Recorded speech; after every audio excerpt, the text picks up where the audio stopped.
अपने इस लेक्चर के माध्यम से भारत निर्वाचन आयोग का अध्ययन करने जा रहे हैं, जो हमारे एमपीपीएससी प्री और मेंस दोनों पॉइंट ऑफ व्यू से इक्वली इम्पॉर्टेंट है, क्योंकि प्रीलिम्स में यूनिट 10 का फर्स्ट टॉपिक है और मेंस में जो हमारा पेपर 2 है उसके पार्ट 1 की इकाई 2 है। इकाई 2 में शामिल है ये टॉपिक। इस लेक्चर को शुरू करने से पहले मैं आपसे रिक्वेस्ट करना चाहता हूँ कि आप सभी लोग एक पेन पेपर लेकर बैठें और जैसे जैसे मैं आपको समझाता जा रहा हूँ साइमल्टेनियसली आप लोग नोट्स बनाते जाएं। उससे दो फायदे होंगे कि समझते समझते ही चीज़ें आपको याद होती जाएंगी। दूसरी चीज़ ये है कि जितना जो कुछ भी आप पढ़ते जा रहे हैं, आप रिवीजन का एक शेड्यूल अपना ज़रूर बनाएं, क्योंकि अगर आप रिवीजन नहीं कर रहे हैं तो आपकी पढ़ाई करने का एक्चुअल में कोई महत्व नहीं होता।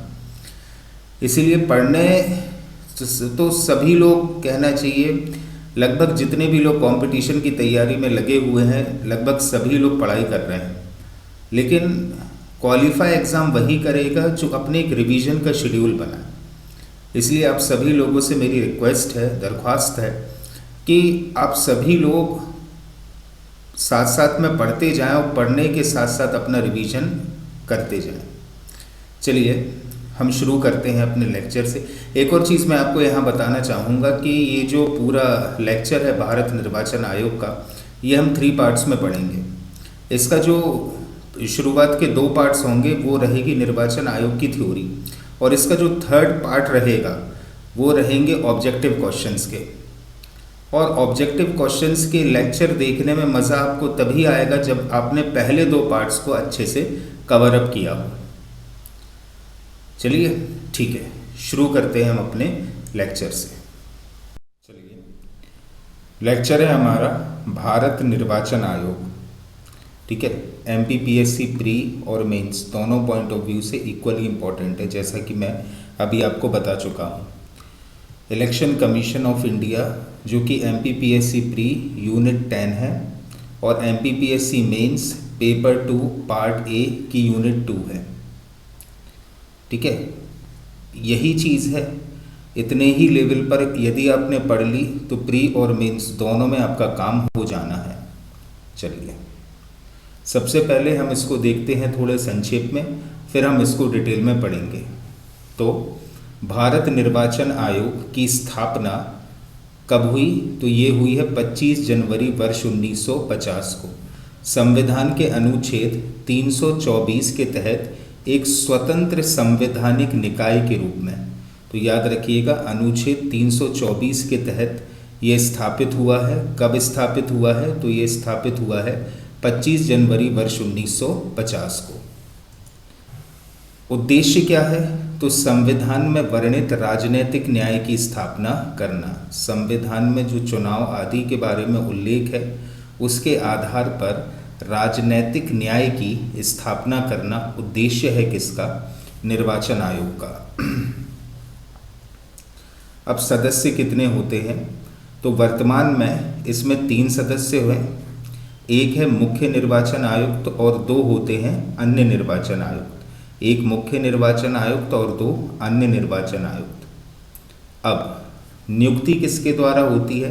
तो यदि हम बात करें नियुक्ति की, तो इन निर्वाचन आयुक्तों की नियुक्ति तो राष्ट्रपति के द्वारा होती है, परंतु हाल ही में सुप्रीम कोर्ट ने एक निर्णय दिया है जिसके अनुसार मुख्य निर्वाचन आयुक्त व अन्य निर्वाचन आयुक्तों की नियुक्ति एक समिति के द्वारा की जाएगी, जिस समिति में सदस्य के रूप में शामिल होंगे भारत के प्रधानमंत्री, लोकसभा में विपक्ष के नेता और सुप्रीम कोर्ट के मुख्य न्यायाधीश।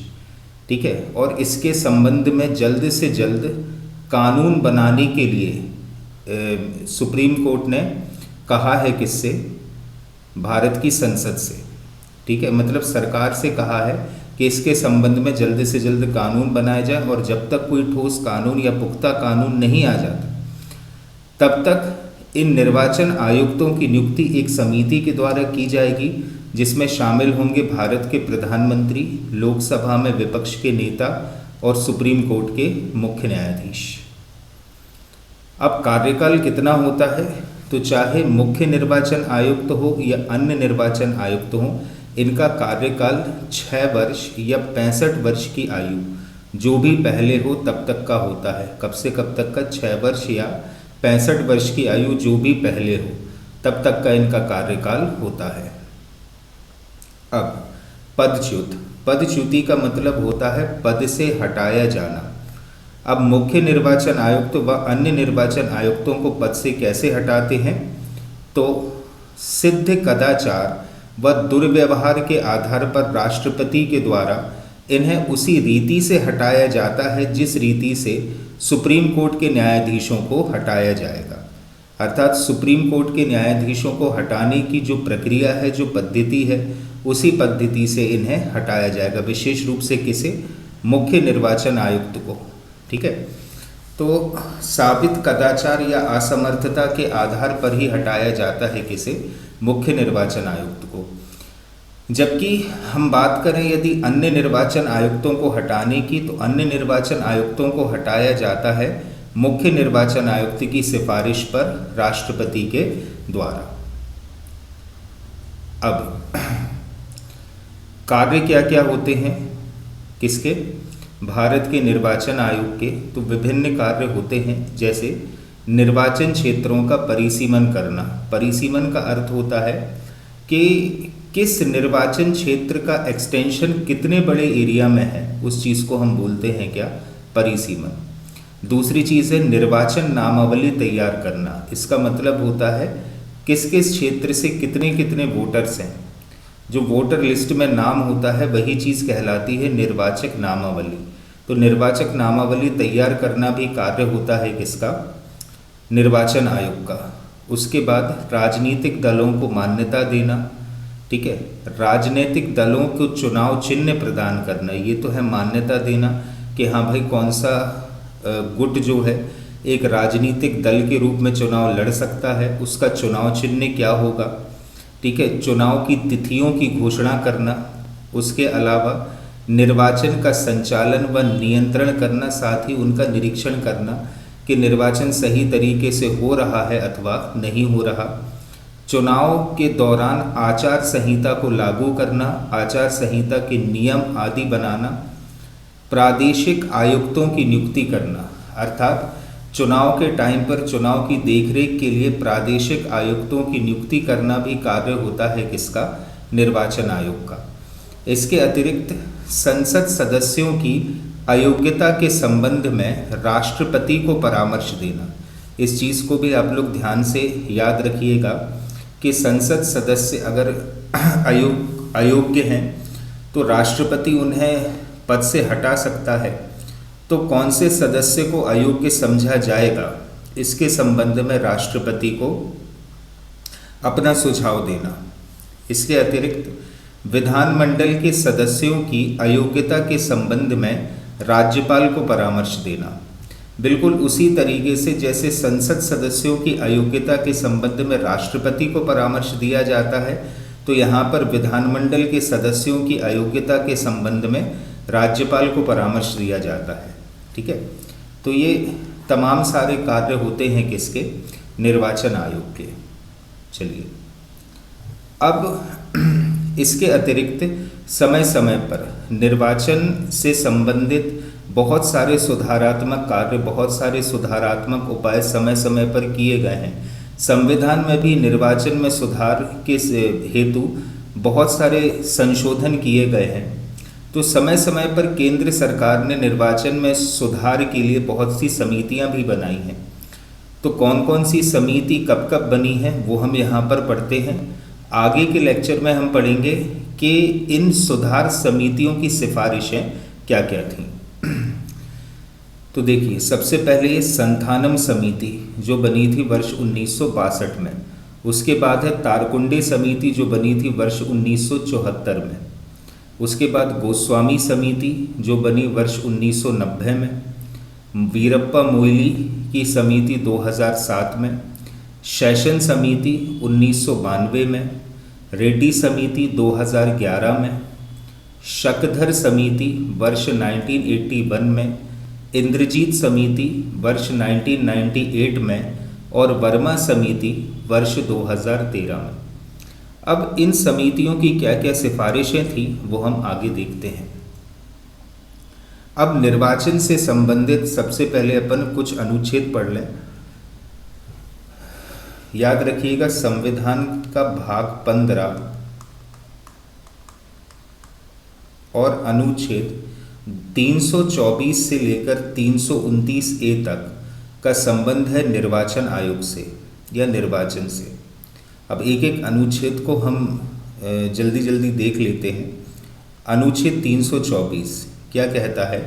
तो निर्वाचनों के अधीक्षण, निर्देशन एवं नियंत्रण का निर्वाचन आयोग में निहित होगा। ठीक है, मतलब भारत में जो निर्वाचन हो रहे हैं उनका अधीक्षण, निर्देशन एवं नियंत्रण की जो शक्ति है वो किस में निहित होगी? निर्वाचन आयोग में। अर्थात निर्वाचन आयोग का गठन इसी अनुच्छेद 324 के तहत हुआ है। अब अपन बात करते हैं अनुच्छेद 325 की। तो अनुच्छेद 325 ये कहता है कि धर्म, मूल वंश, जाति या लिंग के आधार पर किसी व्यक्ति का निर्वाचक नामावली में सम्मिलित किए जाने के लिए अपात्र ना होना। मतलब किसी भी व्यक्ति को निर्वाचक नामावली में इस आधार पर जगह नहीं दी जा सकती या उसे वंचित नहीं किया जा सकता कि वो किसी विशेष धर्म, किसी विशेष मूल वंश, जाति या लिंग का है। ठीक है, तो निर्वाचन से किसी को दूर नहीं रखा जा सकता। किसके आधार पर? धर्म, मूल वंश, जाति एवं लिंग के आधार पर। इसी प्रकार से उसके द्वारा किसी विशेष निर्वाचक नामावली में सम्मिलित किए जाने का दावा भी नहीं किया जा सकता।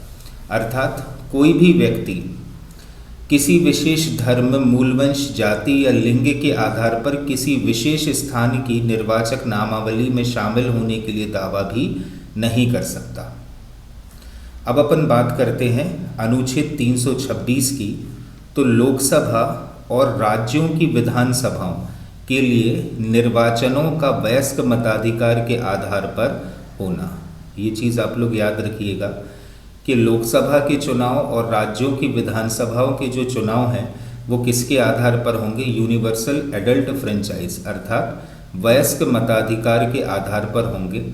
अर्थात निर्वाचन क्षेत्रों में ऐसे जितने भी लोग हैं जिनकी आयु 18 वर्ष या उससे अधिक है वे सभी लोग मतदान में भागीदारी दे सकते हैं। यही चीज़ कहलाती है वयस्क मताधिकार प्रणाली, जो भारत में संवैधानिक तौर पर अनुच्छेद 326 में वर्णित की गई है। अब अपन बात करते हैं अनुच्छेद 327 की।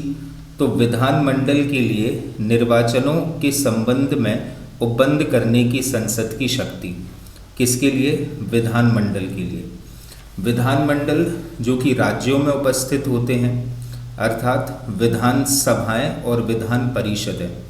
ठीक है, तो विधानमंडल के लिए निर्वाचनों के संबंध में उपबंध करने की संसद की शक्ति, अर्थात राज्यों के विधानमंडलों के लिए निर्वाचन के तौर तरीके क्या होंगे ये संसद निर्धारित कर सकती है और ये शक्ति संसद को दी गई है अनुच्छेद 327 के तहत। अब हम बात करते हैं अनुच्छेद 328 की कि अनुच्छेद 328 क्या कहता है? तो किसी राज्य के विधानमंडल के लिए निर्वाचकों के संबंध में उपबंध करने की उस विधानमंडल की शक्ति। किसी राज्य के विधानमंडल के लिए निर्वाचकों के संबंध में उपबंध करने की उस राज्य की विधानमंडल की शक्ति।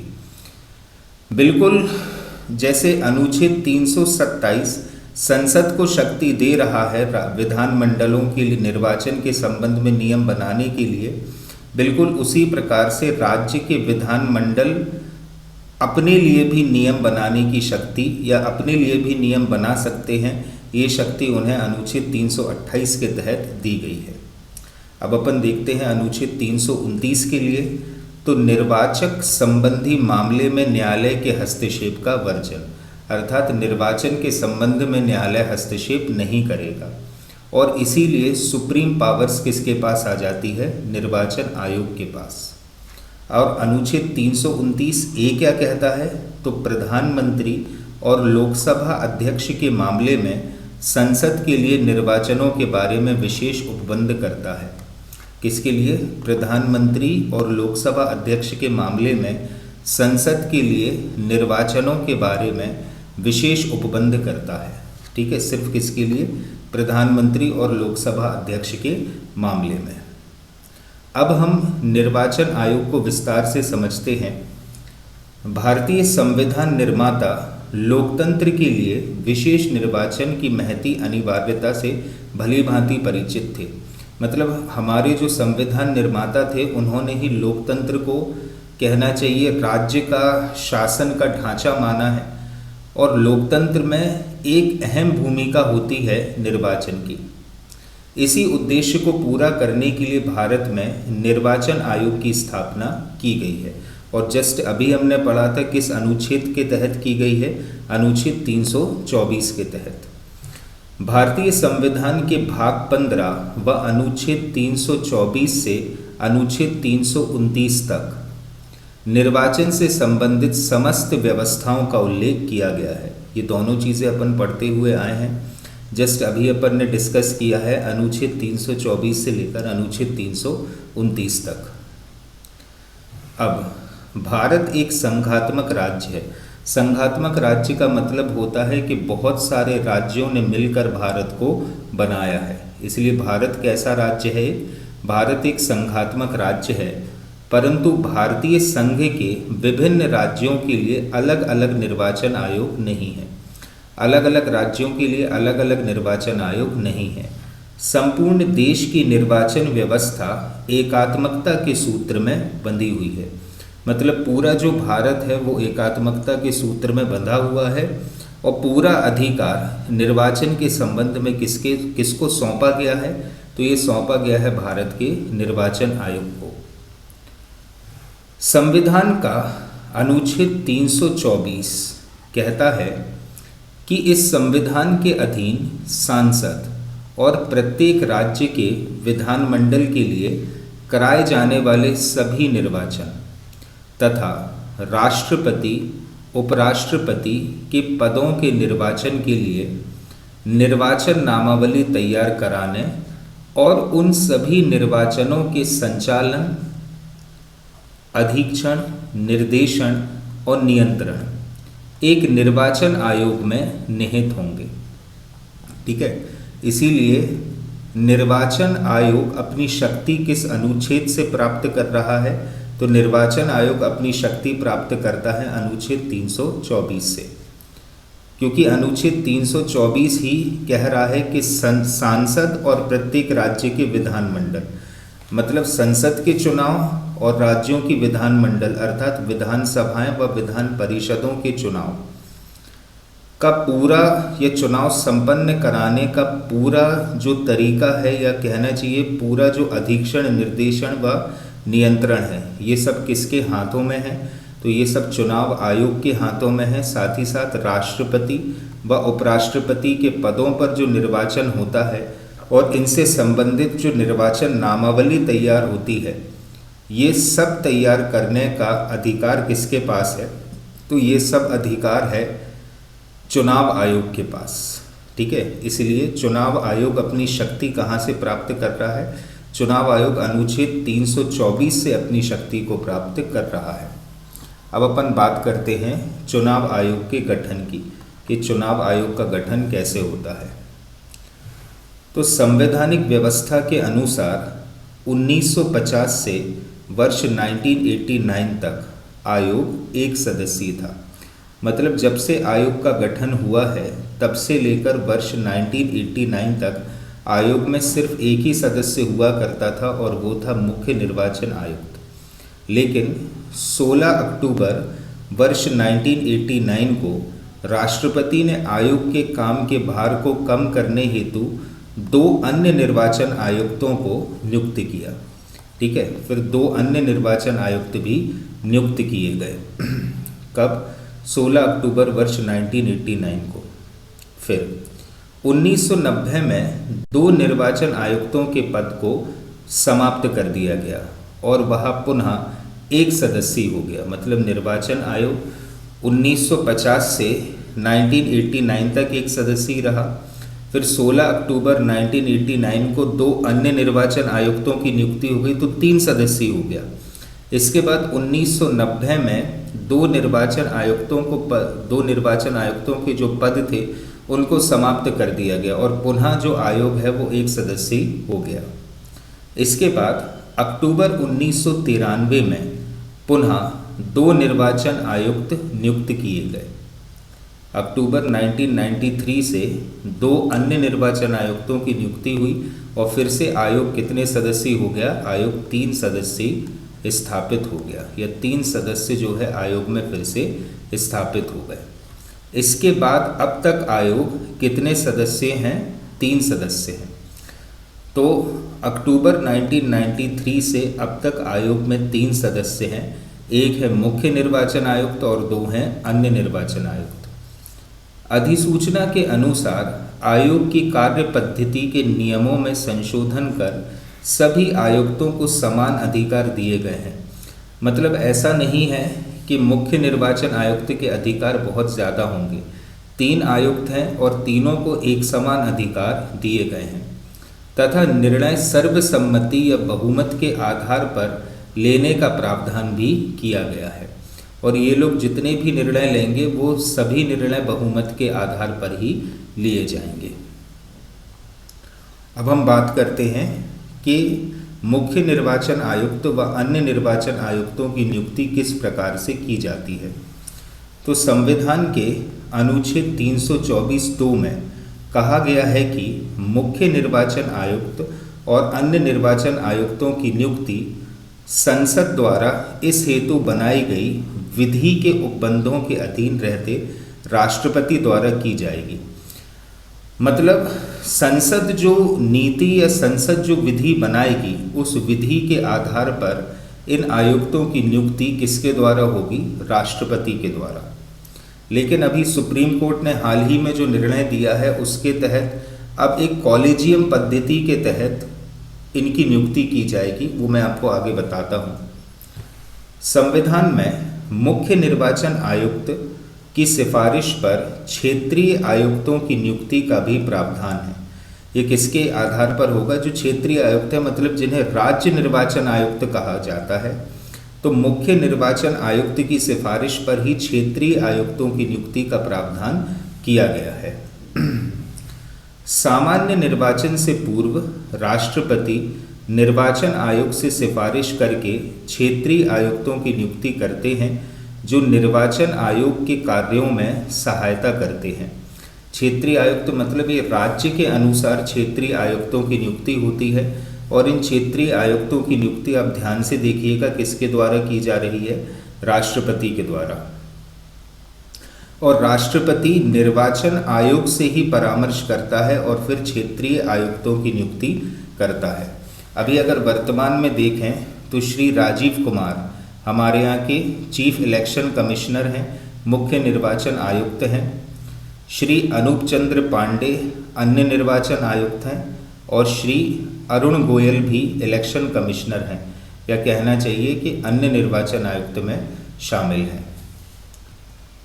निर्वाचन आयुक्त की योग्यता के संबंध में संविधान में कोई उल्लेख नहीं है कि निर्वाचन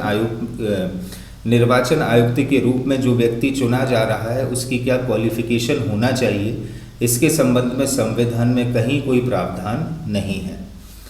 निर्वाचन आयुक्त की नियुक्ति प्रधानमंत्री की सिफारिश से राष्ट्रपति द्वारा की जाती है। ये अभी तक का प्रावधान था, लेकिन अभी हाल ही में सुप्रीम कोर्ट ने एक निर्णय दिया है। उस निर्णय के अनुसार मुख्य चुनाव आयुक्त या निर्वाचन आयुक्त का चुनाव भी अब कॉलेजियम के द्वारा ही होगा। क्या है ये निर्णय? तो ध्यान से समझिएगा। सुप्रीम कोर्ट का आदेश है कि चीफ इलेक्शन कमिश्नर या CEC की नियुक्ति PM LOP मतलब लोकसभा में विपक्ष का नेता, लीडर ऑफ ऑपोजिशन, और CJI मिलकर करेंगे। मतलब सुप्रीम कोर्ट का मुख्य न्यायाधीश भी शामिल होगा उस समिति में जो मुख्य निर्वाचन आयुक्त को चुनेगी। क्या है ये आदेश? तो इसको ध्यानपूर्वक देखिएगा कि देश के मुख्य चुनाव आयुक्त का चुनाव केंद्र सरकार अब अकेले नहीं कर सकेगी। क्या होता था कि अभी तक केंद्र सरकार इनका चुनाव अकेले करती थी, तो कभी कभी मुद्दे उठते थे कि चुनाव में पार्शियलिटी हो रही है। तो उसी चीज़ को ख़त्म करने के लिए सुप्रीम कोर्ट ने ये निर्णय दिया है कि अब मुख्य चुनाव आयुक्त व अन्य चुनाव आयुक्तों का जो रिक्रूटमेंट होगा या नियुक्ति होगी वो अब केंद्र सरकार अकेले नहीं करेगी। सुप्रीम कोर्ट ने गुरुवार को एक अहम फैसला सुनाते हुए कहा कि इस महत्वपूर्ण पद पर नियुक्ति का फैसला करने के लिए एक पैनल बनाना ज़रूरी है। इस पैनल में प्रधानमंत्री, लोकसभा में विपक्ष का नेता व सुप्रीम कोर्ट के चीफ जस्टिस शामिल होंगे। यही पैनल चुनाव आयुक्तों का भी चयन करेगी। मतलब मुख्य चुनाव आयुक्त व अन्य चुनाव आयुक्त सभी की नियुक्ति इस पैनल के द्वारा ही की जाएगी। अंतिम फैसला राष्ट्रपति का होगा। ये तो सुप्रीम कोर्ट ने कह दिया है सरकार से, लेकिन फिर भी ये भी कहा है कि अंतिम फैसला किसका होगा? सरकार का। सुप्रीम कोर्ट में सीईसी और ईसी की नियुक्ति के लिए कॉलेजियम जैसी व्यवस्था बनाने की मांग को लेकर एक याचिका दायर हुई थी। ठीक है, मतलब कहना चाहिए किसी ने पीआईएल दायर की थी।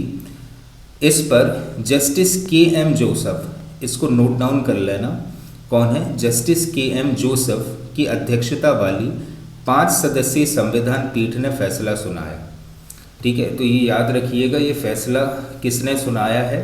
Justice KM. जोसेफ की अध्यक्षता वाली 5 सदस्यीय संविधान पीठ का ये फैसला है।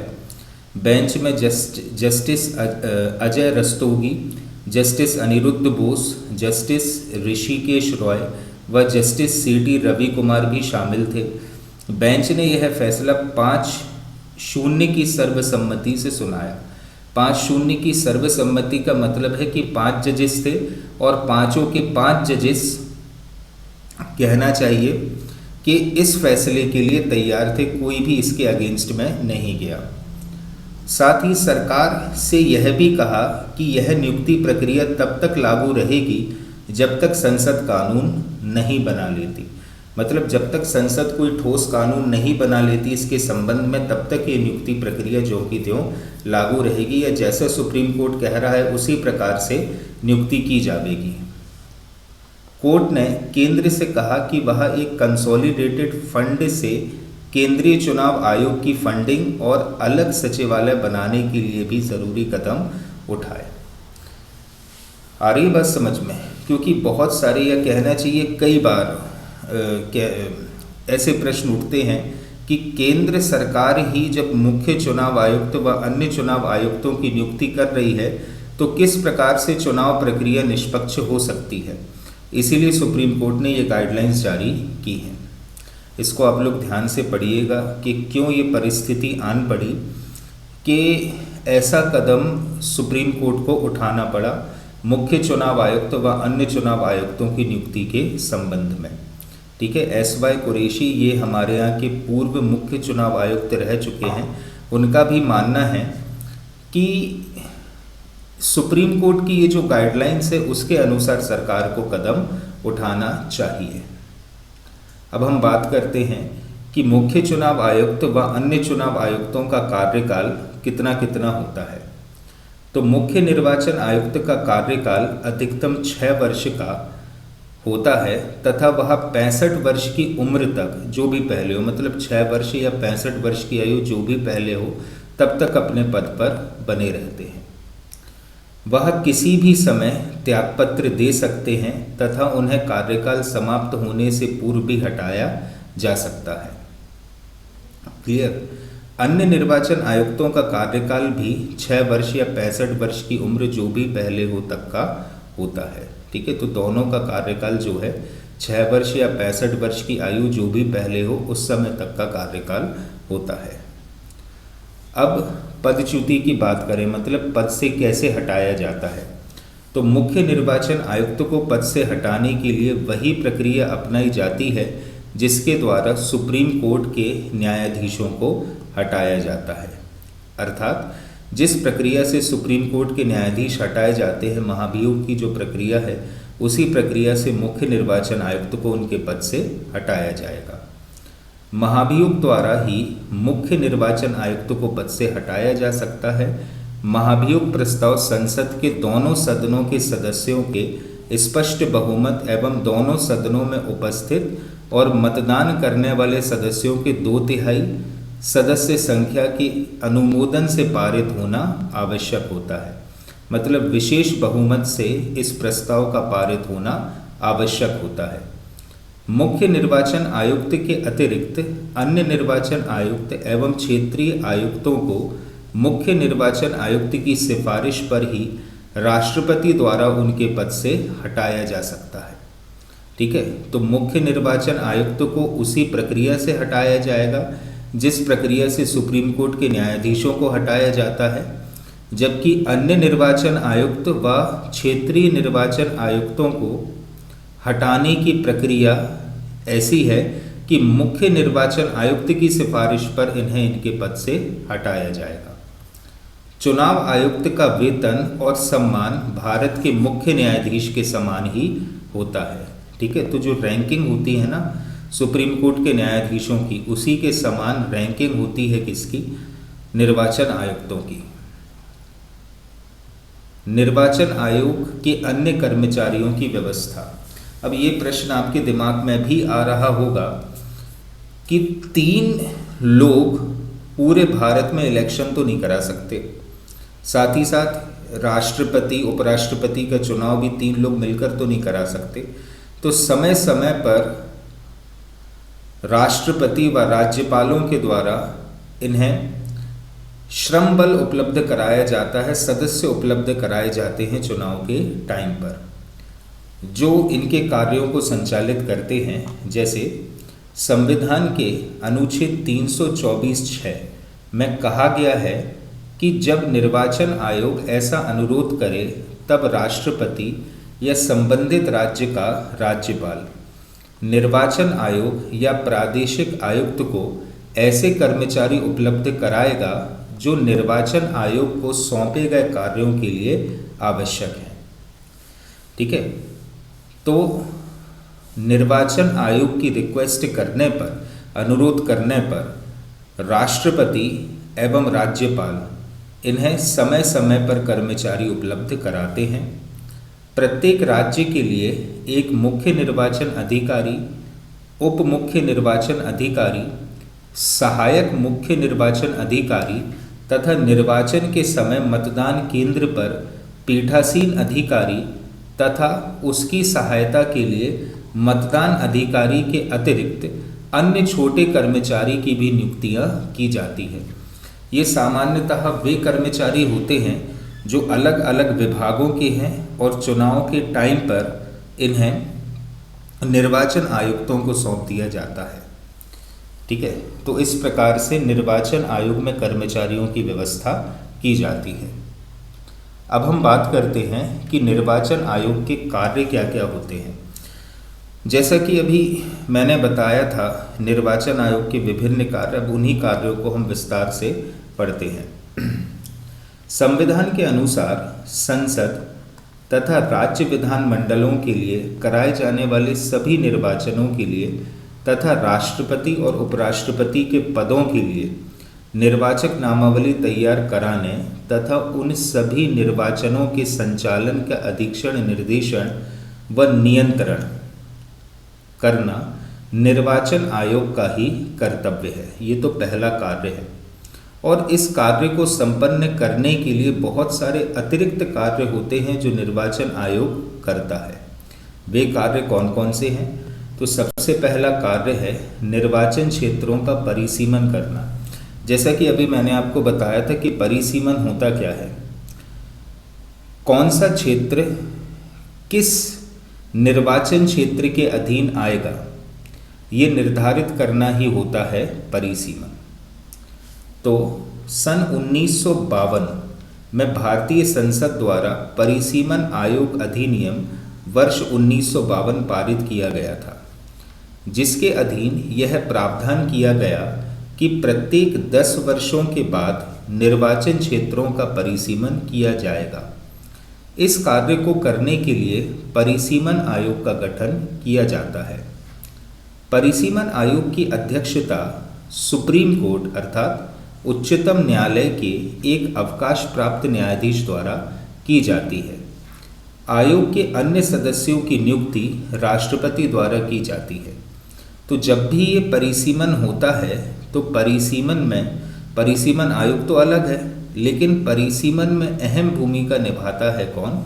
निर्वाचन आयोग। दूसरी चीज़ है निर्वाचक नामावली तैयार करना। तो निर्वाचन आयोग द्वारा लोकसभा तथा विधानसभा के प्रत्येक सामान्य चुनाव या मध्यावधि चुनाव के पूर्व निर्वाचन नामावली तैयार की जाती है, और ये निर्वाचक नामावली भी किसके द्वारा तैयार की जा रही है? निर्वाचन आयोग के द्वारा। तीसरी चीज़ राजनीतिक दलों को मान्यता देना।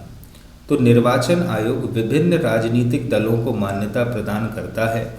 राजनीतिक दलों को मान्यता प्रदान कराने के लिए निर्वाचन आयोग कोई भी मानदंड निर्धारित कर सकता है। वर्तमान में क्या मानदंड निर्धारित हुआ है, ये हम आगे पढ़ते हैं। चौथी चीज़ है कि राजनीतिक दलों को आरक्षित चुनाव चिन्ह प्रदान किया जाता है। तो ये जो आरक्षित चुनाव चिन्ह है ये भी किसके द्वारा प्रदान किया जा रहा है? निर्वाचन आयोग के द्वारा। तो निर्वाचन आयोग मान्यता प्राप्त राष्ट्रीय व राज्य स्तरीय राजनीतिक दल को आरक्षित चुनाव चिन्ह प्रदान करता है। यदि किसी मान्यता प्राप्त दल का विभाजन होता है और दोनों गुटों में चुनाव चिन्ह को लेकर कोई विवाद होता है तो इसका निपटारा भी किसके द्वारा किया जाता है? निर्वाचन आयोग के द्वारा।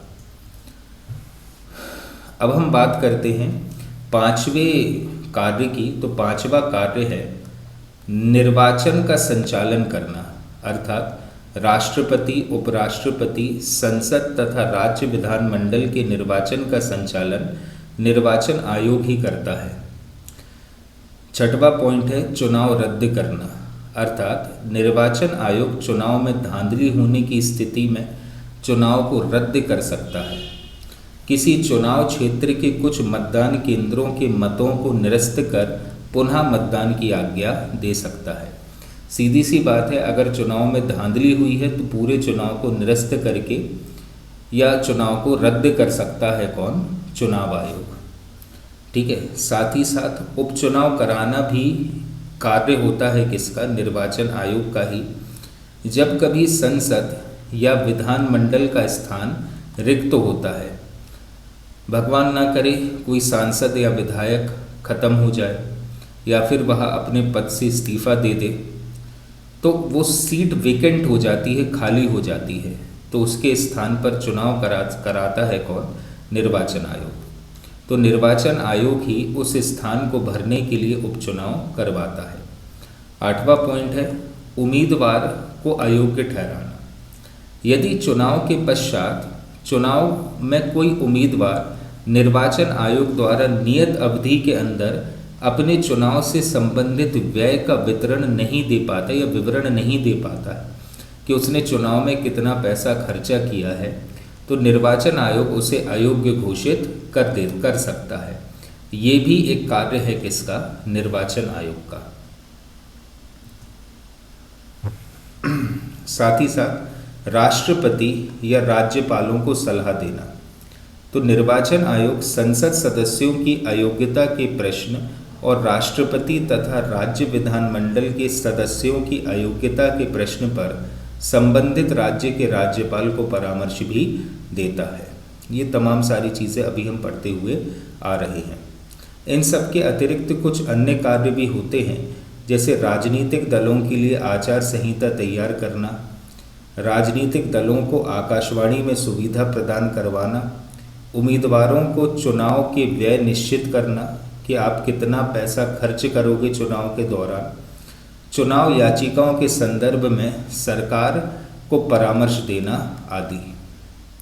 चुनाव याचिकाओं के संबंध में मतलब अगर किसी जनता ने कोई सा प्रश्न पूछा है तो उसके संबंध में सरकार को आश्वासन देना, ये तमाम सारे कार्य होते हैं किसके? निर्वाचन आयोग के। अब निर्वाचन आयोग से संबंधित विभिन्न दोष, बहुत सारे दोष हैं निर्वाचन आयोग के संबंध में, और वो क्या क्या हैं? तो निर्वाचन आयोग एक संवैधानिक निकाय है। संवैधानिक निकाय का मतलब ही होता है कि ये कहना चाहिए संविधान में वर्णित है। अनुच्छेद 324 जैसा अभी हम लोग पढ़ते हुए आ रहे हैं। फिर भी निर्वाचन आयोग के दोष एवं समस्या विद्यमान है। कैसे?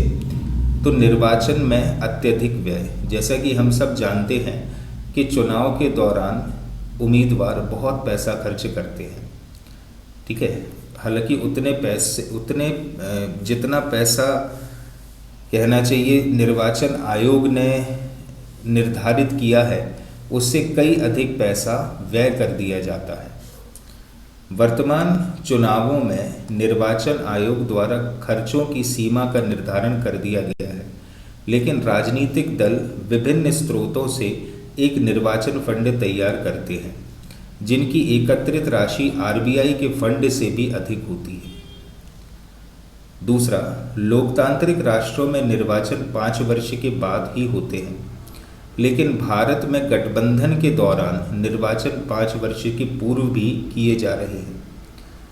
अतः निर्वाचन पर व्यय अत्यधिक बढ़ता जा रहा है। ये सब हम जानते हैं कि गठबंधन हो गया, इसने वो पार्टी छोड़ दी, त्यागपत्र दे दिया, उपचुनाव हो रहे हैं, फिर चुनाव होते जा रहे हैं, वगैरह वगैरह। तो हर एक चुनाव में अत्यधिक पैसा जो है खर्च किया जा रहा है। बार बार चुनाव होने के कारण जिला स्तर पर प्रशासनिक व्यवस्था भी अव्यवस्थित हो रही है। जिस पार्टी की सरकार है, ठीक है, उसी के अनुसार कलेक्टर, एसपी वगैरह अलग अलग ज़िले में चुने जाते हैं, तो पूरी प्रशासनिक व्यवस्था भी बिगड़ जाती है। 1991 के बाद उम्मीदवारों का निर्वाचन अत्यंत कम मतों से होता है।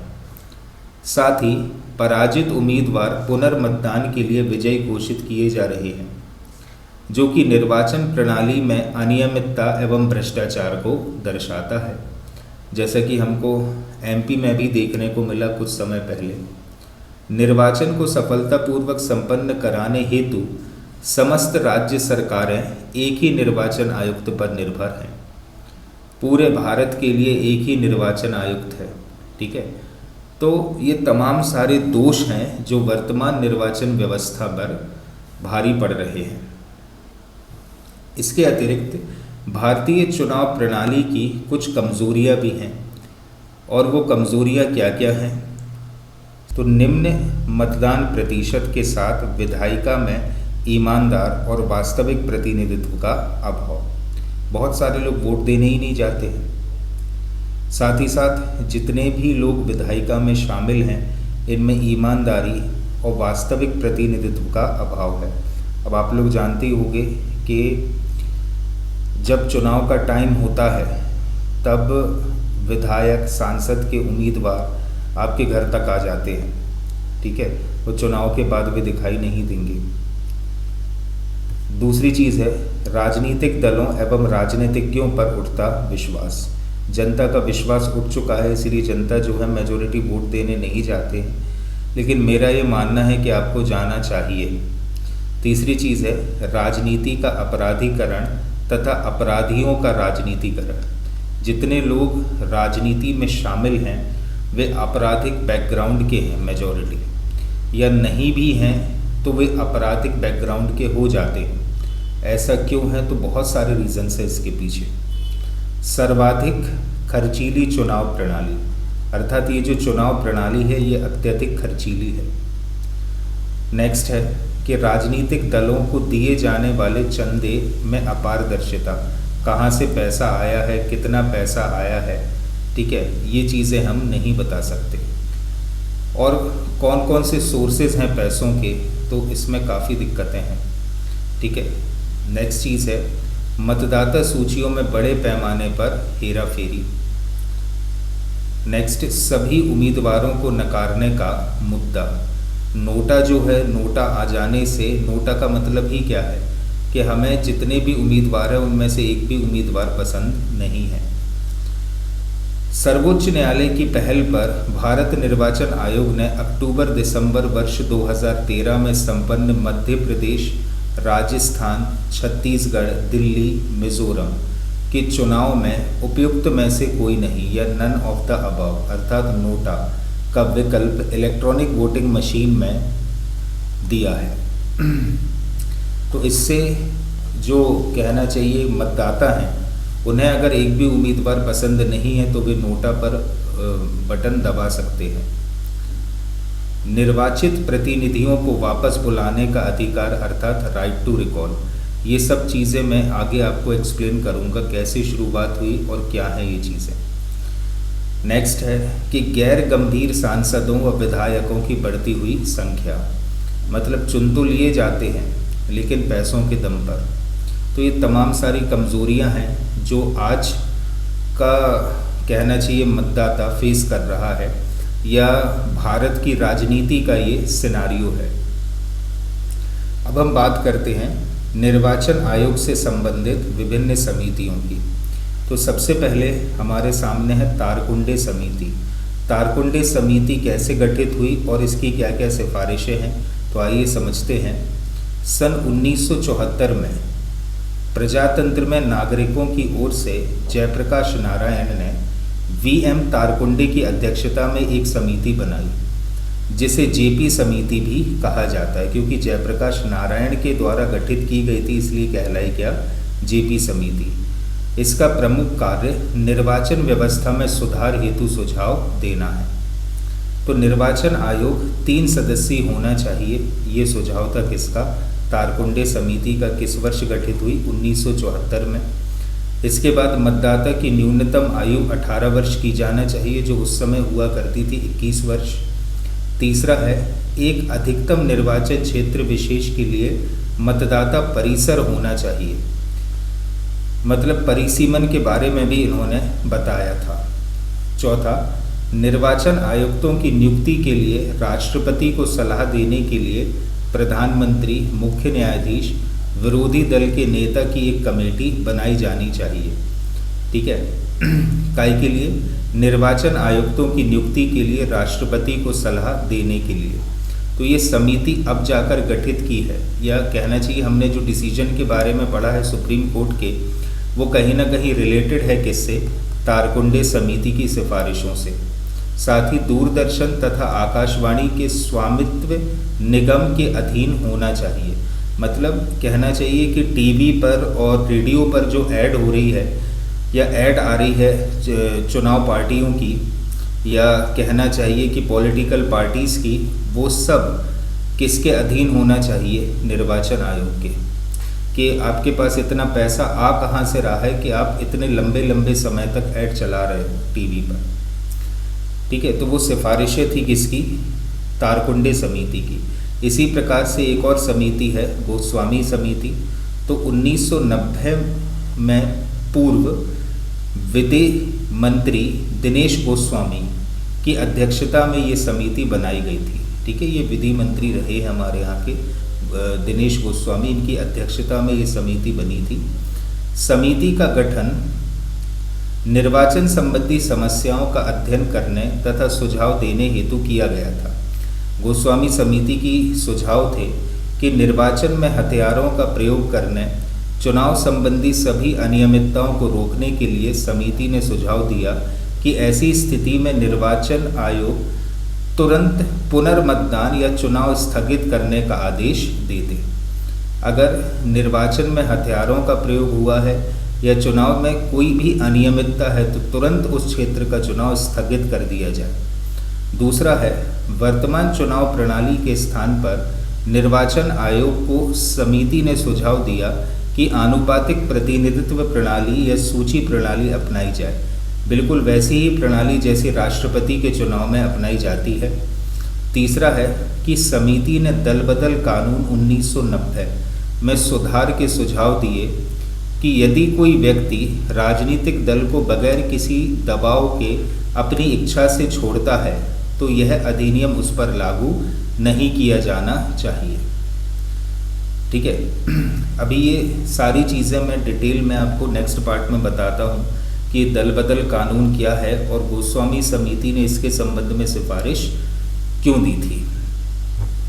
इसके अतिरिक्त कुछ अन्य समितियां हैं, जैसे अपराध और राजनीतिक के बीच की साठगांठ की जांच करने के लिए बोहरा समिति बनाई गई थी वर्ष 1993 में। इसी प्रकार चुनाव खर्च सरकार द्वारा वहन करने पर इंद्रजीत गुप्ता समिति बनाई गई थी वर्ष 1998 में। चुनाव कानून में सुधार पर भारत की विधि आयोग की रिपोर्ट वर्ष 1999। इसी प्रकार संविधान के कामकाज की समीक्षा करने के लिए राष्ट्रीय आयोग बना था, जिसके अध्यक्ष थे एम.एन. वेंकटचलैया। प्रस्तावित चुनाव सुधारों पर भारत के चुनाव आयोग की रिपोर्ट वर्ष 2004। इसके अतिरिक्त शासन में नैतिकता के सवाल पर भारत सरकार के दूसरे प्रशासनिक सुधार आयोग की रिपोर्ट, जिसके अध्यक्ष थे वीरप्पा मोइली। इसके इन सबके अतिरिक्त चुनाव कानूनों एवं चुनाव सुधारों से जुड़े तमाम सवालों को देखने के लिए वर्ष 2010 में गठित तनख्वाह समिति। तो ये इतनी सारी समितियां हैं जो चुनाव आयोग से संबंधित हैं। ठीक है, अब ये है हमारे लेक्चर का फर्स्ट पार्ट। अब सेकंड पार्ट में भी यही लेक्चर कंटिन्यू होगा और थर्ड पार्ट में हम इससे रिलेटेड ऑब्जेक्टिव्स करेंगे। चलिए, कोई भी दिक्कत हो आपको तो आप कमेंट सेक्शन में लिख सकते हैं। दूसरी चीज़ है कि आप प्लीज़ चैनल को सब्सक्राइब कीजिए और इस वीडियो को शेयर कीजिए। Thank you.